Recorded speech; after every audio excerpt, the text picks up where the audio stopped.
ئەنجومەنی دادوەری عێراق بێتاوانی سەلیم جوبوری سەلماند و پەرلەمانیش پرسی متمانەوەرگرتنەوەی لە وەزیری بەرگری عێراق بۆ دووشەمەی داهاتوو دواخست. المصادف 9 آب 2016. ئەمڕۆ پەرلەمانی عێراق بە سەرپەرشتی ئارام شێخ محەممەد جێگری دووەمی سەرۆکی پەرلەمانی عێراق و بە ئامادەبوونی 273 پەرلەمانتار کۆبووەوە.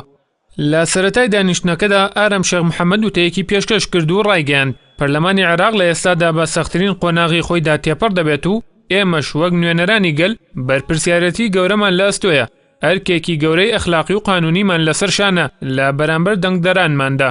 جێگری سەرۆکی پەرلەمانی عێراق وتیشی ئێمە لە دەستەی سەرۆکایەتی تاکید لەوە دەکەینەوە کە پێویستە ڕاستیەکان ئاشکرا بکرێن و لە بەردەم گەلی عێراق بخرێنە ڕوو، بۆیە پێویستە بە ئەرکی چاودێریکردنی خۆمان هەستین، هەروەک سوورین لەسەر بەردەوامیدان بە دانیشتنەکان و داڕشتنی یاساکان. دواتر لە دانیشتنەکەی پەرلەماندا لەسەر پێشنیازی خۆیان پەرلەمانی عێراق حەسانەی یاسایی لەسەر هەر یەک لە سەلیم جوبوری سەرۆکی پەرلەمانی عێراق و محەممەد کەربولی و تاڵیب میعماری ئەندامانی پەرلەمان هەڵگرت. بۆ یەکەمین جارە لە مێژووی عێراق سەرۆکی پەرلەمان حەسانەی یاسایی لەسەر هەڵدەگیرێت و دەچێتە بەردەم دادگا.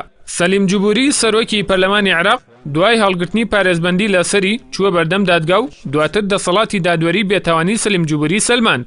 ئەنجومەنی دادوەری عێراق لە بەیاننامەیەکدا ڕایگەاند بەڵگەکان لەسەر تۆمەتبار سەلیم عەبدوڵڵا جوبوری بەڵگەی تەواو نین، بۆیە بڕیارماندا بە ئازادکردنی و داخستنی داواکەی بە پێی مادەی 130 بڕگەی بێ لە یاسای ئوسوڵی مەحاکەماتی جەزایی ژمارە 23 ساڵی 1970.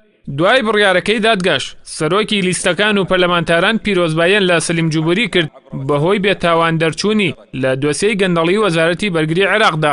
لالایەکی ترەوە پەرلەمانی عێراق پرسی متمانەسەندنەوەی لە خالید عوبێدی وەزیری بەرگری عێراق بۆ دووشەمەی داهاتوو دواخست و ئەگەر بەڵگەی تەواو هەبوو لەسەر تێوەگلانی وەزیری بەرگری عێراق ئەوە پەرلەمان متمانەی لێوەردەگرێتەوە. هاوکات پەرلەمانی عێراق دانیشتنی ئەمڕۆی بۆ ڕۆژی پێنجشەممە دواخست و پێدەچێت دانیشتنەکەش بە سەرۆکایەتی سەلیم جوبوری بەڕێوە بچێت دوای ئەوەی دادگا بێتاوانی سەلمان لە دۆسیەی گەندەڵی وەزارەتی بەرگریدا.